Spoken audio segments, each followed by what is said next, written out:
Welcome to Geopolitics Demystified. I'm your host, S.L. Canthan. We bring in perspectives you do not see or hear in the mainstream media. Today, we have one of the best journalists in the world, Pepe Escobar. And if you want to understand geopolitics, you must follow Pepe. And I've been a fan of his since 2015 or so. He has a very unique style of writing with a sense of humor, but more importantly, he sees the big picture and is able to connect the dots. That's a rare talent. More on that later. Welcome, Pepe.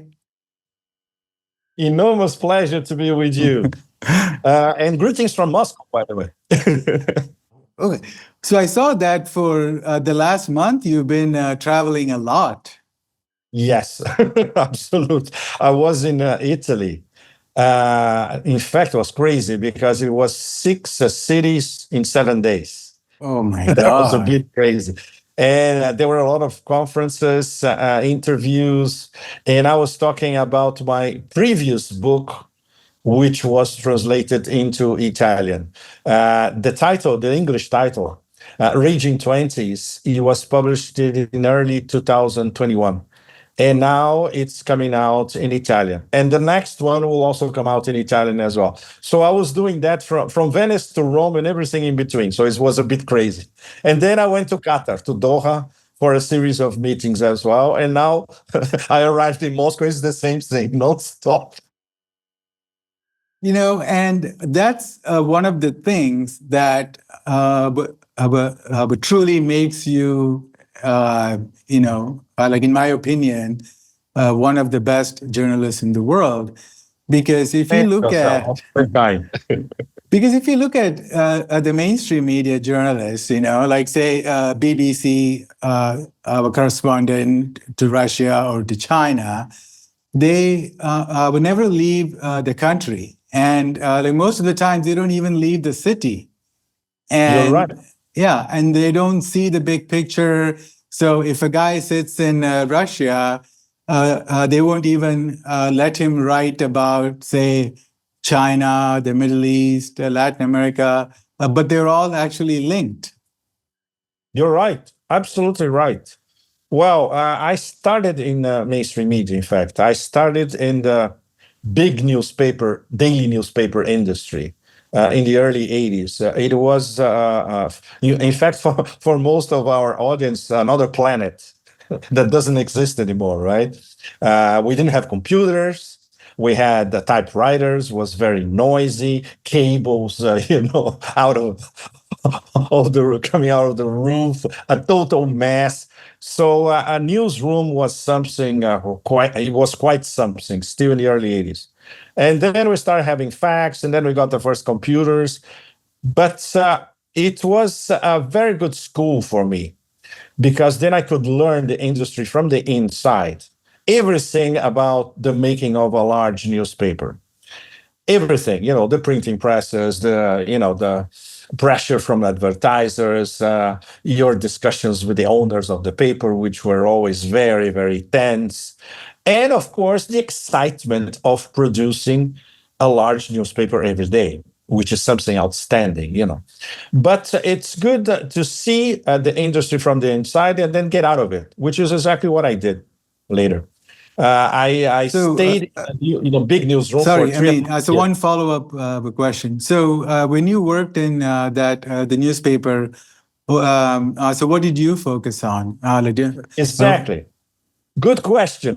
Because I was going to get there exactly, because I didn't start with politics, of course. I was very young. And obviously, to start writing about politics, you need practice.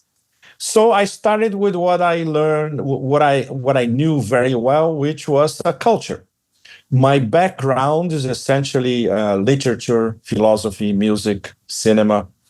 And so I started writing as a cultural critic overall. And with some tasks, for instance, I had to edit a music page every week, serious stuff. and writing book criticism all the time, going to film festivals. So this was excellent because this is what I really know how to do that. And I was always thinking, of course, okay, when I can jump into geopolitics. Of course, it used to take a long time and still takes a long time. And at the time, your only chance was to get a job as a foreign correspondent in a big newspaper. So I forced myself to get this job. One day I went to the director's room and I said, I'm leaving. He said, no, you cannot leave. I said, of course I'm leaving. I'm fed up and I'm going to London. And I'm going to do what I wanted to do from the beginning, a foreign correspondent. So, by the way, so this was in Brazil, right? A long time ago, like prehistoric times, 1985. Long time. So that's it. So, we had a big fight and then, okay, I'm going anyway. So that's how I started. My first post as a foreign correspondent was in London because I had lived in London before. I knew English culture. So I could start in a place that I would be comfortable. And then I kept moving. London, Paris, Milan, LA. I was a correspondent in LA, which is something that many of you will find very, very funny. You get paid by a big newspaper with an expense account. And in my case, I was living in Hollywood itself in a penthouse with a 180-degree view of LA, Mustang convertible. Wow. So, and this is called a job. Why did you leave? Why did you leave? Because there's always a woman. Because I met a wonderful girl in Paris. And I said, oh, no, bye-bye. I love California. I lived there very, very well. I was very comfortable. I said, bye-bye. And that's it. Because then I quit my job, I quit California, and I had to start from scratch. Wow. And for the first time in almost 10 years, I was not working full-time because I spent almost 10 years working 24/7, nonstop, even traveling, right? So then I'm going to Asia, finally. Why? And that's it. I moved to Paris. With my new girlfriend, I explained that to her. She said, great, you going? I'll meet you over there. And guess what, Elsel? But hold on.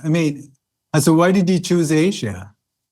Because it was in the back of my mind for a long, long time. I thought I did what I needed to do across the West, like, living in the major capitals and understanding how the West works in loco. Literally everywhere that matters, And then I said, no, I need to go to the other side. And this was in my mind since I was in my first few days in the newspaper. Wow. Just to give an example, while I was writing about Michael Jackson in the 80s, I was paying attention to the jihad in Afghanistan. Wow. I was already tuned in. I said, I have to go. I need to go there. I have to go there. So I think many of you in the audience will understand that to forge your path in a big industry like that is extremely complicated. So I was very, very lucky in the end because I managed to find a way, of course. And of course, to go to Asia, I had to start from scratch. I quit my job. I said, okay, I'll go and then I see what happens, literally. And so I went to Southeast Asia first. Wow. And that's where I met with my girlfriend at the time, in India. We met at Delhi airport. And then we traveled in India together, Nepal. And then she had to go back to Paris to work. And I kept going. I went to China, Trans-Siberian, and Russia. Wow. So after this fabulous trip of 6 months and a half or so, I got back to the West and I said, what am I doing here? I need now to go back to Asia to understand Asia from the inside. So it was a very complicated thing. It lasted a year and a half or so. Finally, 30 years ago, in April 1994, I flew from Paris to Singapore to start my new life in Asia. Wow. So this is, and that's why I became an Asia-phile, because I actually lived and worked literally everywhere. I had three bases essentially. First Singapore, then Bangkok, and then Hong Kong. And then I started commuting between Bangkok and Hong Kong. So I could have a base for Southeast Asia and I would have a base for China. And in between, I was traveling most of the time. I went to India several times, to China countless times, Wow. Central Asia. And then I start looking at West Asia. I start going to the lands of Islam, West Asia as a whole. And of course, then everything happened, like in our new millennium. The war on terror, Afghanistan, Pakistan war on terror, and then the invasion of Iraq in 2003. I mean, so was it? I'm sorry? Sorry. I mean, so was it the time you started to write for the Asia Times? Yes. So I started in 1994 for big Brazilian publications as a correspondent. First for a new magazine, which was a very good politics cultural magazine. Then I changed to a financial paper, which was more or less the equivalent of the Financial Times. So we were always fighting all the time. And I was between Paris and Asia. And then finally, as an Asia correspondent for one of the big papers in Brazil. So after that, I said, that's it, that's over. And then I switched to English, which is what I needed to do for many years. I didn't before because it was very easy.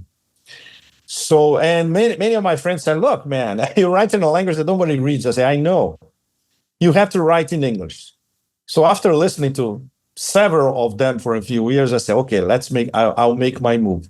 And when I made my move, that's when I joined Asia Times, which had started as a newspaper in December 1995. I was already living in Asia. So one day I was in Singapore and I look at this beautiful newspaper, black and white photos, impeccable. And I said, I would love to work with these guys. But then came the financial crisis, the 1997 1998. crisis.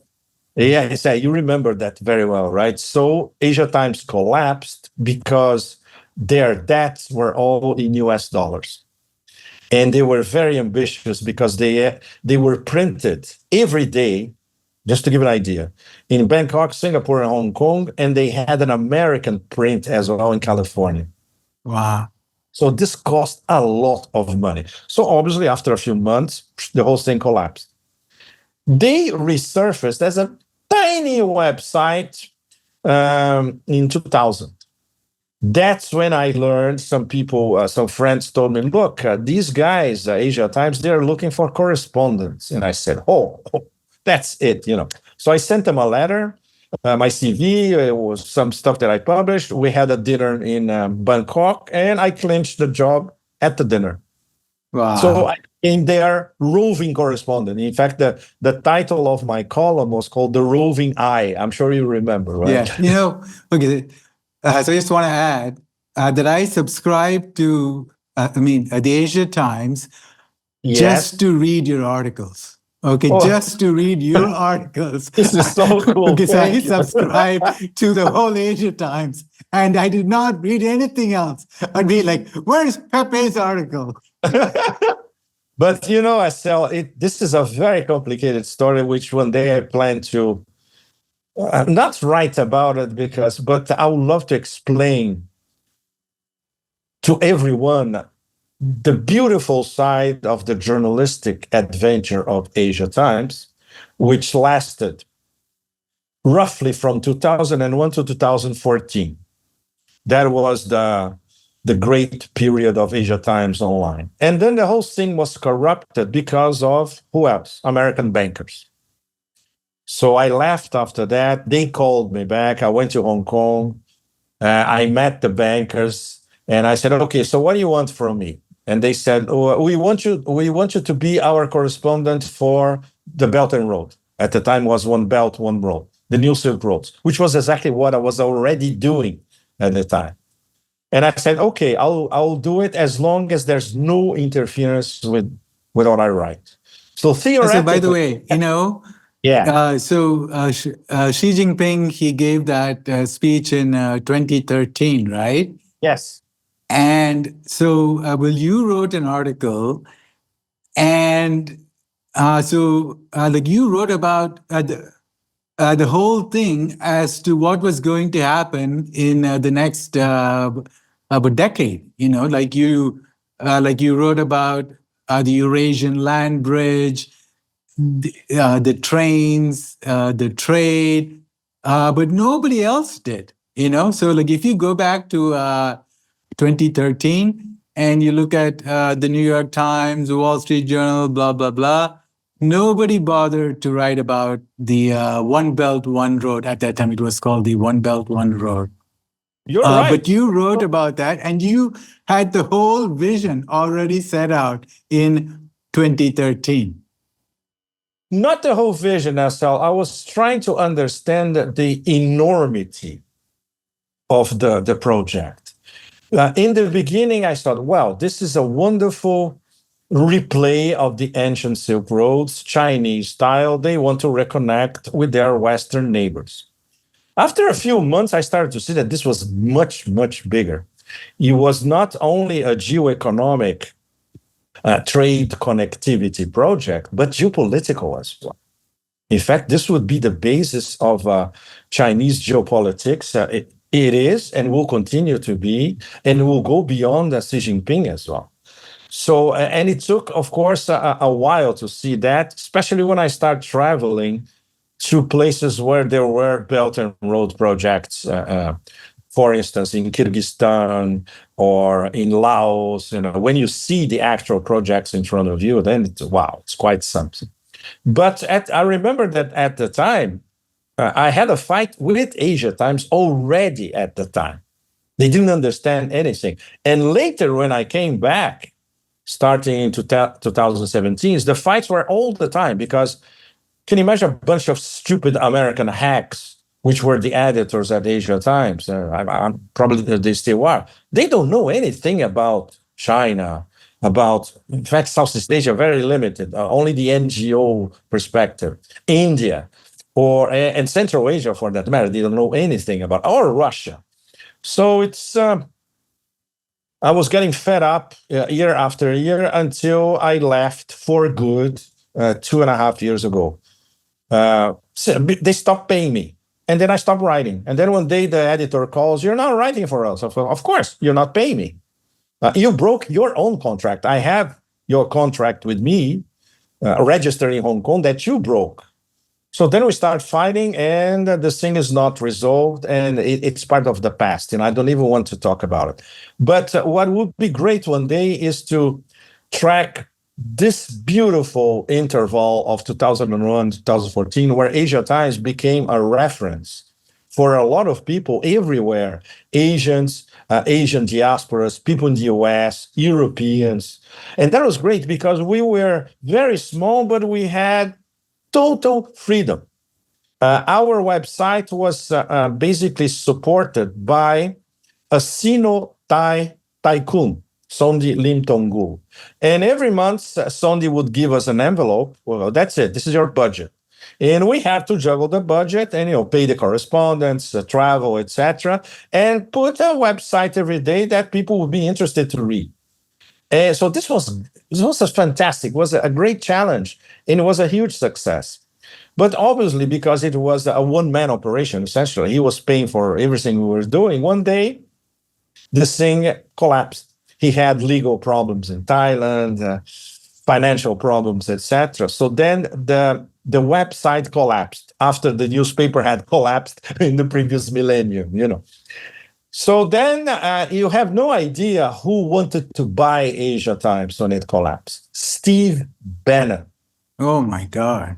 Yes. He sent an army of lawyers to Hong Kong to check about Asia Times operations. Obviously, these New York lawyers, they didn't understand anything. So in the end, they said, look, we don't even know what this company is because it was a mess.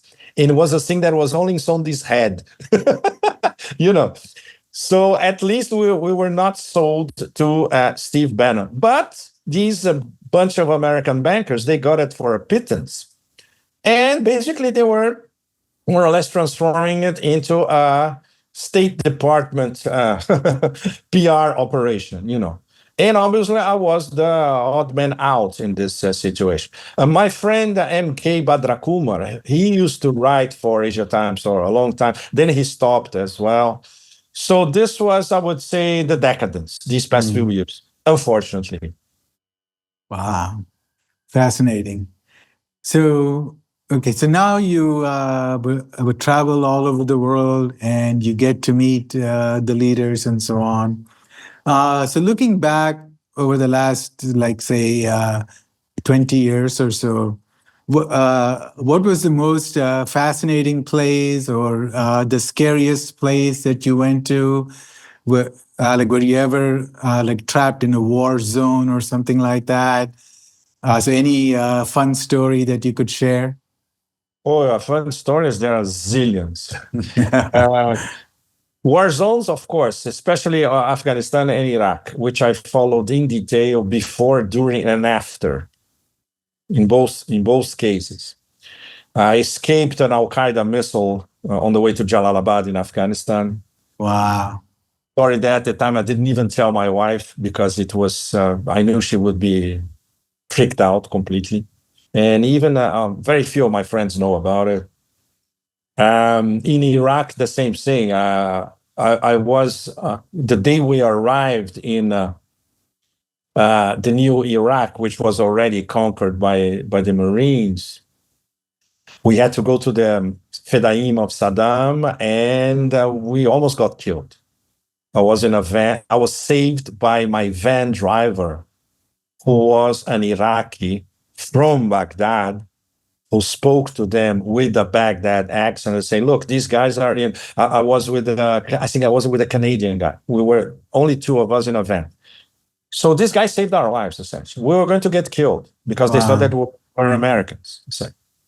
So these things happen in these situations, But for instance, in India, in Kashmir, India, when I was going to the front line in 1999 and I was coming back, I was in Indian Kashmir and I was sheltered by a nomad family in the middle of nowhere in the mountains of Kashmir. It's one of the most beautiful things that happened to me. So in the end, I bought the family carpet. I said, "Look, you have a beautiful carpet. Let me buy it, and maybe this will help you." They loved the idea. They didn't care much about the carpet, which was absolutely spectacular. And I said, "The least I could do is to help you guys. Of course, you gave me board and lodging for free in the middle of the snow." So these beautiful stories happen all the time as well. But this is a constant thing around Asia. The graciousness and the inner beauty of everyone, the spiritual values, the ethical values, the spirit of welcoming a foreigner everywhere. You can be in the middle of the jungle in Cambodia. You can be in the middle of the desert in Uzbekistan. And it's the same thing. This is something that when I go to the West, I bring this with me, and I miss it even, on a skin level. I miss going back to Asia all the time. Stays with you, and then you develop emotional relationships with a lot of places. In my case, specifically Central Asia, a lot, Cambodia, a lot, Thailand, of course, because I lived there for a long time. Indonesia, several islands in the archipelago. My favorite places in India, of course, which I haven't been in quite a while. And China, places that people usually don't go. In Xinjiang, for instance, parts of the Silk Road in Xinjiang that are, in fact, now they're more complicated to reach for us foreigners. It used to be relatively easy. For instance, in the 90s, when I was traveling in Xinjiang, or beginning of the 2000s, nothing. You didn't need a permit. You just hopped on a train, you could go. Now this is much more complicated. But this is the beauty of this interaction of Confucianism, Taoism, Buddhism, Hinduism, shamanism, and all that. And then it's all with you. It revolves around you all the time, and it protects you. It's something undescribably auspicious to use an Indian term as well. Yeah, yeah. Yes, I mean, as I've read some of your, I mean, the articles about your trips to Central Asia, and you were just, I mean, like hanging out with the nomads or the people. It was really fascinating. Wow. It's Good. well, but I'm a big nomad fan as well. In fact, the book that I want to write later, when this whole crazy juncture we're living at the moment, I'm not sure it's going to subsidize. It's going to be much worse. But if I find some time next year or 2 years from now, the book that I want to write is about ancient nomad empires across Eurasia. This is what I really like to do. But Wow. it implies, getting away from the news cycle, going to a secluded place and just concentrate on it, and in our profession, it's very difficult to do that. Yeah. So, I mean, I do. So I know that you have like a lot of, I mean, the connection to various the government officials and so on, and you get a lot of good information. So, who is the best leader that you have met in your times? I think the most competent leader that I saw face to face was Mahathir. Extremely impressive. Extremely impressive. Well, when I first moved to Singapore, I was also very impressed by Lee Kuan Yew. Of course, there are many aspects of Lee Kuan Yew. There are, especially the authoritarian streak. But as a competent manager, he is quite something. Very, very impressive. I admire Putin and Xi because they have so many difficult tasks ahead of them, and they find a way to forge their own path and be competent 99% of the time, at least. Yeah, so this yeah. is impressive. So when you compare Asian leaders with the current extreme mediocrity of Western elites, political, cultural, economic, the contrast is absolutely mind-boggling. I would never expect to see that, especially as I get older. I would expect Europe to be, at least paying attention to their fabulous history of culture, before the Roman Empire, Renaissance, the Enlightenment, everything. But now they are throwing everything away because of the stupidity of these elites nowadays. It's a conversation that I always have in Europe with my friends in France, in Italy, or in Germany. And everybody is appalled and with a sense of impotence because there's nothing independents can do about it. The way the system is rigged and the way the European Union and European Commission work, it's really a new totalitarianism. There's no question about that. And for all of us who grew up with at least with the dream of the best of European culture, history of European culture, and what European culture could offer the world, it's very distressing. Yeah, yeah, absolutely. As I was in France in 1993, I believe, or maybe 1994, and I stayed with a family, and I met so many young people, and they were all Yes. so smart, and they knew about all the things that were happening in the world. But now I look at Europe; it's totally gone. It's totally lost, and they don't even understand the basics of geopolitics. No, they don't. And in terms of Asia, like if we think of Asia as starting in Turkey, everything east of Turkey for them is a puzzle. They have no idea. They are brainwashed all the time. Basically, everything in Asia is a bunch of crazy autocrats. They are warlike. They don't like democracy. They want to invade Europe. And you hear this crap 24/7 everywhere. It's Yeah. much over, including academia.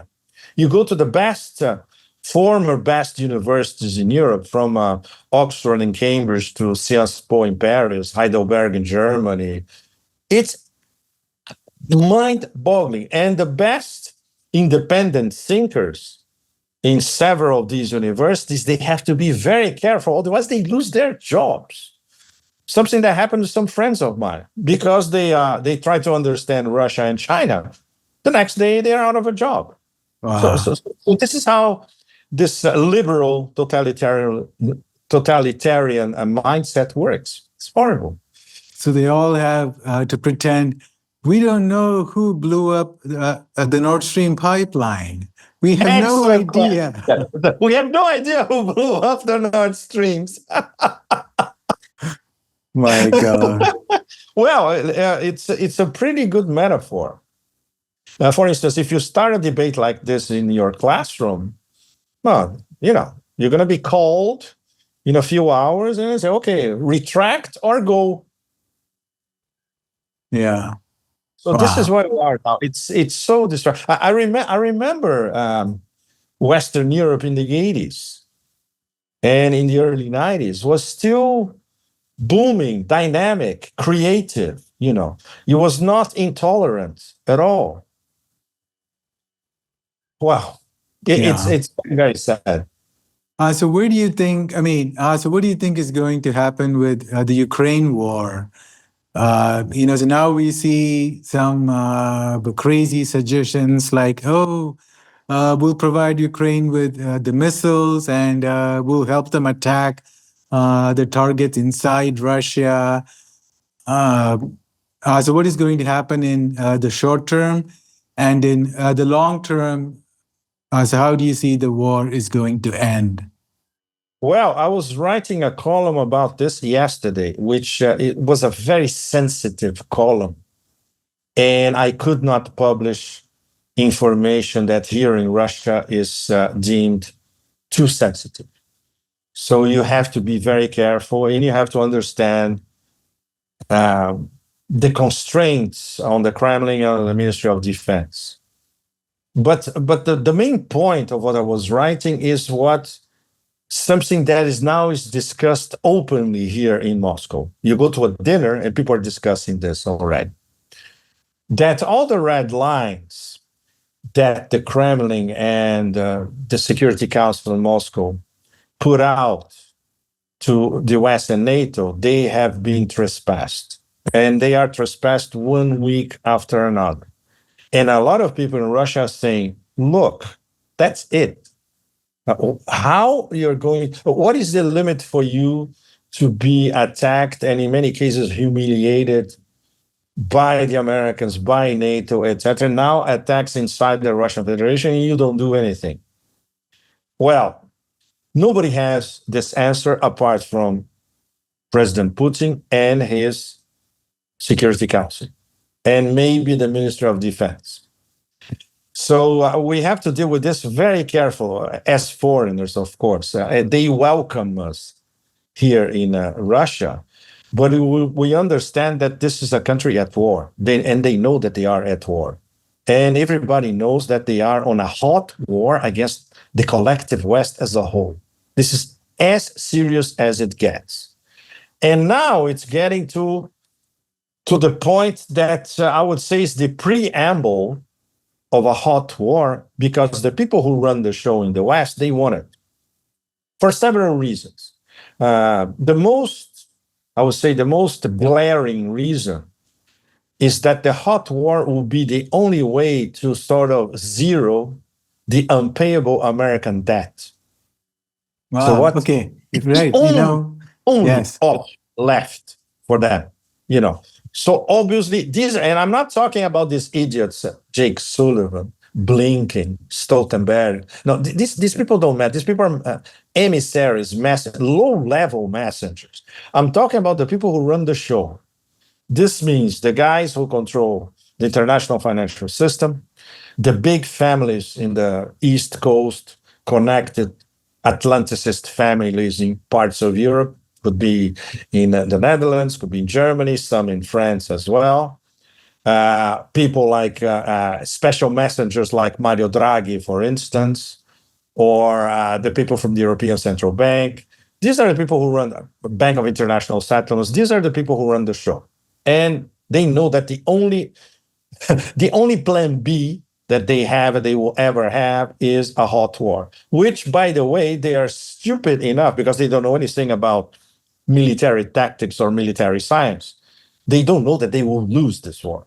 It doesn't matter. But in their minds, it's okay. We tried everything against Russia and Ukraine. Nothing worked. They're winning this bloody war in Ukraine. So what are you going to do? Okay, we start a hot war. And using limited nuclear weapons, which is a completely stupid notion as well. With anybody with a brain knows that. So this is what we are slowly heading towards this crossroads. Extremely there. It couldn't be more dangerous than that. And this is where we are this year. And this year is particularly significant because it's the year where the BRICS are going to consolidate even more. It's something that was going to start. There's going to be a very important meeting in a few weeks here in Nizhny Novgorod in Russia, preparing for the summit in Kazan in October. And this summit is going to be very, very important. Not to mention the list of over 40 nations who want to get into BRICS.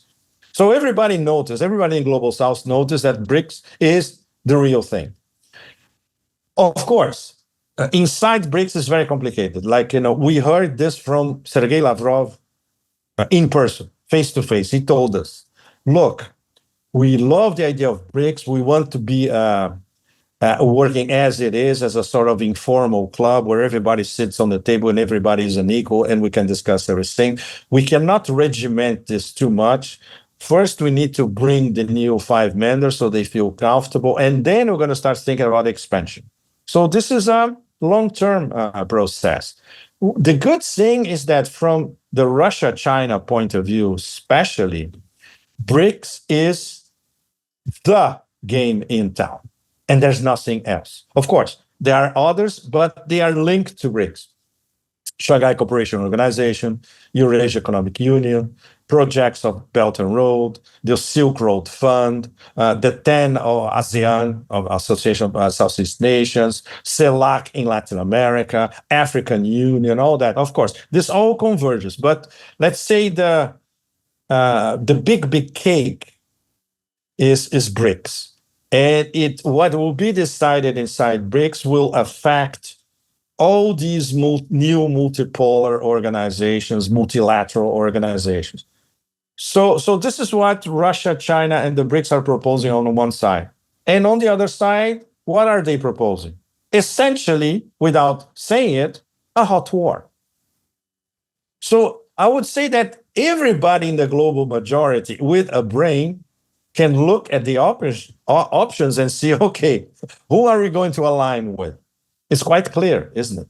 Yeah. And worse than that, Estelle, in the middle of all this mess, it's something that some of us are trying to start a discussion along these lines. How can you think of establishing a multipolar world when the world cannot simply ban a genocide or control a genocide or finish with the genocide? So this is an enormous contrast that needs to be solved by not the international community, but by the global majority. The global majority has to find an answer to this question. How can we deal with biblical psychopaths who are promoting a genocide? If we don't do that, even start to think about creating a multipolar world makes no sense whatsoever. Yeah. Because, the notion of the genocide has been incorporated by the collective West. The collective West supports the genocide, enables the genocide, weaponizes the genocide, and finds excuses for the genocide all the time against the rest of the planet. So if we don't address this question head on, it doesn't make much sense to be dreaming about a multipolar world. Mm. Yeah, so that's always going to be a challenge, right? So, I mean, because we don't have like a world court. Well, we sort of do, but nobody has to listen to the ICJ, and we don't have a world police or like military to force people into behaving properly. Theoretically, there could be sanctions, but yeah, so that's a big challenge in the Exactly. multipolar And world. it wouldn't work because there will be blowback anyway. Sanctions always provoke blowback, as we know, Yeah. historically. Mm. So, by the way, I was watching a video from 2007 or 8. And in that video, well, you were talking about a multipolar world. I'm like, Mhm. was that word even there at that time? Where did he get that from? Yes, you could see some signs, Asel. You could see some Mm, signs. 2007, 2008, it was the end of the Cheney era, in fact. I call it the Cheney era because the little Bush, basically he knew how to go to the golf course, and that was it, Cheney was running the government. So everybody was hopeful that what would come next would be better, including inside the US, And then, of course, Obama fooled everyone, all of us, and everyone. Yeah? So, and obviously, the rest, the rest of the West, let's put it this way, apart from nobody was paying too much attention to Asia. And Russia and China were reorganizing themselves and growing very, very fast. And India, the same thing. And Iran was trying to get rid of those shackles. It took them another decade at least for that. But we could see a few signs here and there that maybe a sort of multipolarity might evolve. And assuming that we would have an American government that would be slightly more progressive compared to the Cheney era. And obviously, that did not happen. We all know that. In fact, one of the first foreign policy ideas of the Obama era was the famous pivot to Asia. I'm sure you remember that. yeah. And which was ridiculous because, first of all, Hillary Clinton stole the idea from a guy in the State Department. And then she wrote like it was her idea. And the pivot, the center of this pivot would be Afghanistan, a country at war. So how stupid can you get? But this is what they actually believed at the time, the first Obama administration. And then the whole thing started going downhill, of course. And then the Chinese finally understood what Putin had said a few years before. Why don't we have a common market from Lisbon to Vladivostok? So the Chinese thought about it and said, of course, and we can do it. So I would say this was the embryo of the new Silk Roads, of Belt and Road. Okay, let's do it from Shanghai to Madrid and everything in between. And Africa as well. Why not? Let's throw. So this was fantastic because what came as what started as a sort of dream, and would be a dream. It would be a sort of Eurasian integration dream, as Putin formulated it. The Chinese they knew that they had the know-how and the reach and the funds to actually do that. And they linked to their historical experience of the ancient Silk Roads that went from China across Central Asia all the way to the Iran, Anatolia, and then Venice, and then Europe. So this was the beauty of it, because I think Russia and China, their leadership understood that the West was in a bind. They understood that they didn't have anything to offer to the global majority. At the time, nobody spoke about global majority. Right? So they start coming up with their ideas, They start refining their ideas. And now what do we have? Now we have the Russia-China strategic partnership.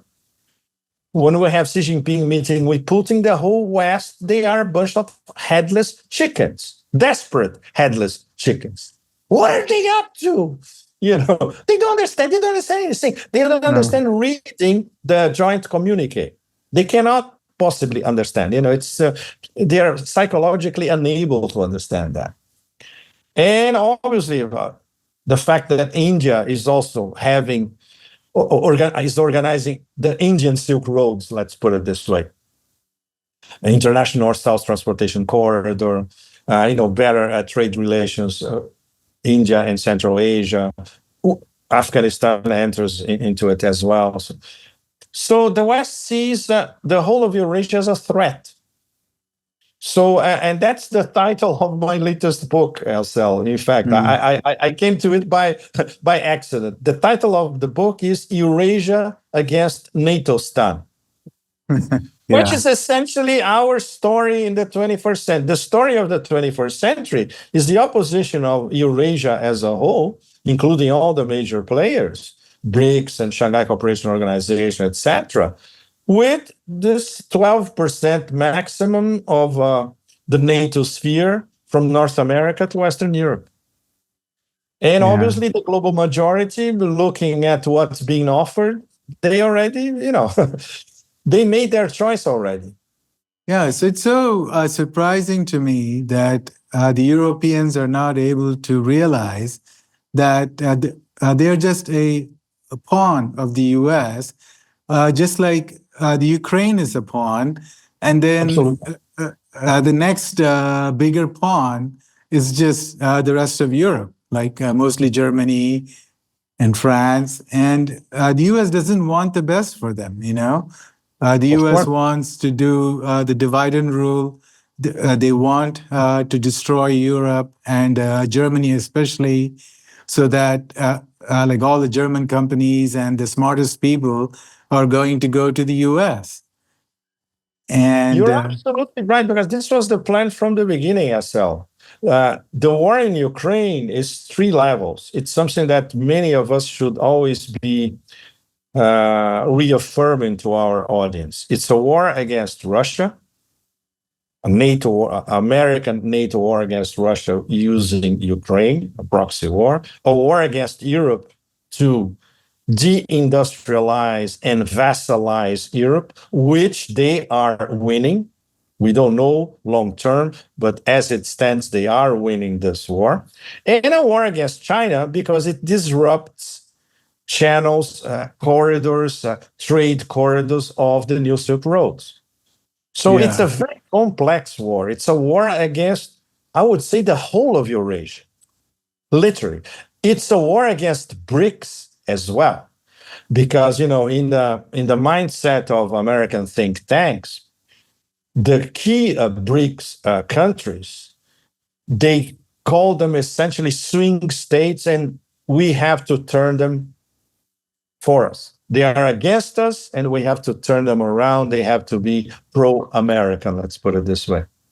So it is practically a global war, a hybrid war in several levels, with everything, no holds barred, coups, intimidation, sanctions, assassinations, you name it. Look at what's happening in Georgia now. Georgia is a classic example. Georgia is unfinished business for the Americans. So they will go all the way. They are thinking of ways of destabilizing Turkey, Indonesia, Brazil, Saudi Arabia, of course, because they don't like the fact that Saudi Arabia is now a BRICS member. Not to mention Iran, of course. Yeah. So it's going to be like the big prize, right? It's the big, you're right. It's Iran was always the big prize for them. And when I say them, very, very important. These Christian Zionists, what we call the Ziocons, and these people are extremely dangerous. They are very rarefied intellectually, but extremely dangerous and extremely aggressive. And they only think in terms of, solution for everything is to launch a war. They think in terms of raw power politics. That's it. That's the only thing they understand. So the only thing they would theoretically understand is a military defeat somewhere. And that's why they're going crazy, because they're looking at this military defeat in Donbass day by day. Each passing day is the military defeat staring at them, And that's why they are so much more dangerous now than they were a year ago, 2 years ago. Yeah. So for both Putin and Xi Jinping, they have about 6 years to leave a lasting legacy. And if they could forge a solid multipolar world and the BRICS, maybe the BRICS, the currency for trade, that they will be able to change the course of history for the rest of the century. So do you think they'll be able to accomplish that? Well, no crystal balls, but what you said is absolutely correct. They are trying to forge a new system of international relations, or what our friend Immanuel Wallerstein, which was a great influence for me. My first book, in fact, published in the US, owed a lot to Wallerstein. He called it the world system. Xi and Putin are trying to forge a new world system. Nothing less than that. That's why this thing is so larger than life. It's enormous. It's enormous. And of course, those with at least a little bit of education and at least a sense of fairness on the NATO stand side, let's put it this way, they freak out because they see how big this is and how Russia and China especially have the power to make it happen. And the BRICS together, they are internal. We all know there are internal problems within the BRICS, but these may be solved. Hopefully, it's a matter of time. And the great mediator inside the BRICS is Russia. Russia plays the role of mediator and messenger among all the BRICS and BRICS who have some internal problems. Sure. Example, India and China. We all know. Who brings India and China together inside this organization? BRICS, SCO, etc. Russia, always. Because both deeply respect Russia and Russian diplomacy. So they can pull it off. But it's, of course, the challenge is really... it's a Prometheus challenge to invoke Greek tragedy. Yeah. I hope it doesn't. I hope it doesn't meet the project doesn't meet the fate of Prometheus in the original fable. But it can be done. And the great thing is that the global majority, the global South as a whole, more and more people are paying attention and understanding what it means, what it implies, So what do you think about Japan? Because the next move of these sociopaths in Washington is going to be to try to start a war with China in the Taiwan Straits. And for that, they need the cooperation and the willingness of Japan. So I think Japan is going to be the key, the determinant if there's going to be a huge war in Asia. So do you know what is the zeitgeist in Japan? What are the leaders like? Do they, understand the complications and the ramifications, what's happening around the world? And will they have the guts to say no to the Americans? Well, first of all, they don't understand. Japan is a bubble. They live inside a Japanese culture, mores, traditions, etc. It's extremely corrupt. It's like you can say that Japanese politics is a sort of extended Yakuza operation, and I'm not going too much Hollywood on that, I'm being diplomatic, in fact. Wow. And it's still a colony, SL. This is the worst part of it. It's still a colony. It's a new colony. everything that Washington says, sit, good boy, they do it.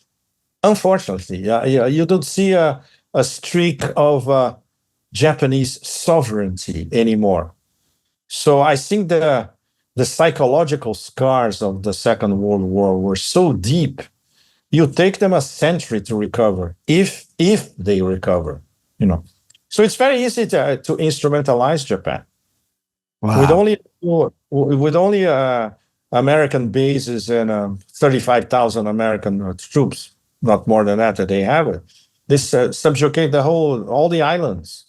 They interfere in the political process. They tell Japanese prime ministers what to do in their faces. So it's terrible. I see this as a psychological problem, essentially. They never recovered to what happened in the Second World War, and probably they never will, unfortunately, because Japanese culture and Japanese traditions are exceptional in themselves. But they could, and they have a tremendous problem of relating to the other, the figure of the other. The other can be Chinese, can be Korean, and can be a Westerner as well. For them, it's nearly incomprehensible. So it's a bubble. It's a very closed, unfortunately, it's a very closed culture with absolutely fantastic, fascinating aspects culturally, but it's too closed. So it's easy to manipulate. And the Philippines, which would be the second ally for this China containment operation, which is already ongoing, it's easy because depending on which Filipino you have in power, you can bribe him, corrupting, etc. It's very, very easy. And now Wow. we have once again another puppet in power. Very, very easy. Well, but the Chinese have ways of telling it like it is to everyone around, from North Asia to Northeast Asia to Southeast Asia. And of course, anything that the Americans try in the South China Sea is doomed. In terms of a hot war, they will lose it. In terms of a humiliation with all those aircraft carriers, the humiliation will happen. So, but we come back to the same point. For the establishment in the US, the East Coast historical establishment in the US, and the owners of a great deal of the international financial system, to lose their preeminence and their privileges is anathema. They never thought this would happen. And now it's happening in front of them. And they have absolutely no clue what to do. So the instant reflex is, okay, let's start a hot war. So they are sufficiently crazy to have three hot wars that they cannot win at the same time, in West Asia, in Ukraine, and in the South China Sea. It can come to this point. Yeah. And that proves how cosmically stupid and narrow-minded they are. Wow. Very, very. And we're being diplomatic, SL. Wow. Okay. So we are running out of time, and that's that's not a very positive message, but that's the truth. So we cannot run away from the truth, and we have to figure out how to deal with this. And but hopefully, some people from the US are going to watch videos like this, and they're going to reflect upon what is happening to them, because it's going to be bad for the average American as well. It's going to be terrible for them, Estelle. And in fact, the American middle class will collapse completely. It is already practically collapsed. And then it will collapse for good. You're going to have tens of millions of people with nothing, literally, which is something that is already happening in several parts of the US. I remember when I lived in the US, I still lived maybe at the tail end of the American dream. This was 30-something years ago, in the beginning of the late 80s, beginning of the 90s. So I still remember the American dream, how it was. This is absolutely gone. It's over, and it won't come back. Yeah. Which is very, very sad because Americans are wonderful people on a human level, you know. And the way the plutocracy in America treats the overall population is absolutely appalling. In fact, they don't even consider that these people exist. And of course, because it's the whole thing is concentrated in the Beltway, né? And in New York, in that corridor, the rest of the country for them doesn't even exist. Yeah. It's very sad. It's very, very sad. Okay, let's try to be auspicious for our ending. Okay, let's be auspicious. Okay, let's be positive. Exactly. In an auspicious manner. Guys, there is a way out, and it's called multipolarity. And there are people who are trying to make it happen. So we have BRICS, we have Shanghai Cooperation Organization, Eurasia Economic Union, Belt and Road projects, International North-South Transportation Corridor. We have Russia, India, China, Iran on the front line, let's say, of like guidance for the global majority, and all of you part of the global majority. So there is a plan. So let's stick to the plan and let's try to change the world, one little pebble at a time. Yeah, I mean, because if you really think about it, the easiest solution is just to say no to war, right? So That's like very important. Yes. Yeah. So people around the world, whether it's the Japanese, the Filipinos, Germans, French, they just say no to war. And then, so what is left is to focus on the development. You focus on the economy, you focus on the infrastructure and trade, innovation, education, poverty alleviation, the environment. There are so many positive things to focus on.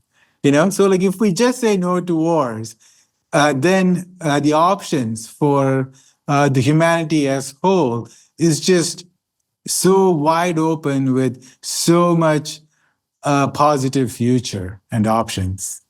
It's a great message, SL. The only problem is that the people who run the show don't listen. Yeah. So we need to create ways for them to oblige them to listen. Yes. Okay. Well, Pepe, I had like 15 questions for you, but I think we covered about two of them. So, so you travel a lot, so hopefully we'll be able to touch base again. And the next time, focus on something very specific. And I would love to get your thoughts. Wonderful, SL. Probably the next time from Asia. Okay, wonderful. In less than a month, I'll be back in Asia. Wonderful. Okay. Thank you so much. And like I said before, as I was a fan of yours when the world did not know about you. So back in 2014, when you were not popular on social media, I'm like, wow, this is the guy I have to read every week. SL, that's very generous. Thank you. Wonderful. Thank you so much. And my best regards to Bangalore as well. Wonderful. Okay. Good memories. Awesome. Thank you. Thank you. Bye-bye. See you. Talk to you later. Bye.